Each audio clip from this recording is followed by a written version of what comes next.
தொகுதி 1 முதல்நிலை தேர்வு முடிவுகளை வெளியிட்டது அரசு பணியாளர்கள் தேர்வாணையம். 50 நாட்களில் முடிவுகள் வெளியானதால் தேர்வர்கள் மகிழ்ச்சி. சட்டவிரோத பணப்பரிமாற்ற வழக்கில் டெல்லி ஆம் ஆத்மி சட்டப்பேரவை உறுப்பினர் அமனத்துல்லா கானை கைது செய்தது அமலாக்கத்துறை. வால்பாறை அரசு கல்லூரியில் மாணவிகளுக்கு பாலியல் தொல்லை கொடுத்த வழக்கில் பேராசிரியர் ராஜபாண்டி பணி நீக்கம். 3 பேர் பணியிடை நீக்கம்.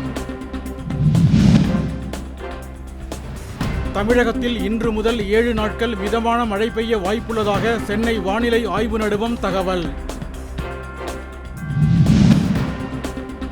யுவராஜ் சிங்கின் வாழ்க்கையை அழித்த தோனியை ஒருபோதும் மன்னிக்க மாட்டேன் என அவரது தந்தை யோக்ராஜ் சிங் காட்டம். கன்னியாகுமரி அருகே இருசக்கர ஊர்தி மீது ஈப்பு மோதிய விபத்தில் தந்தையுடன் சென்று கொண்டிருந்த சிறுவன் பரிதாபமாக உயிரிழப்பு.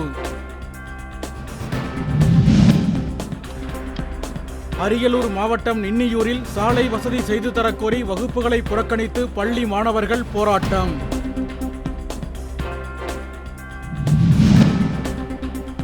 தேனி மாவட்டம் பெரியகுளத்தில் இணையவழி சூதாட்டத்தில் பணம் நகையை கணவன் இழந்த விரக்தியில் மனோன்மணி என்ற இளம்பெண் தற்கொலை.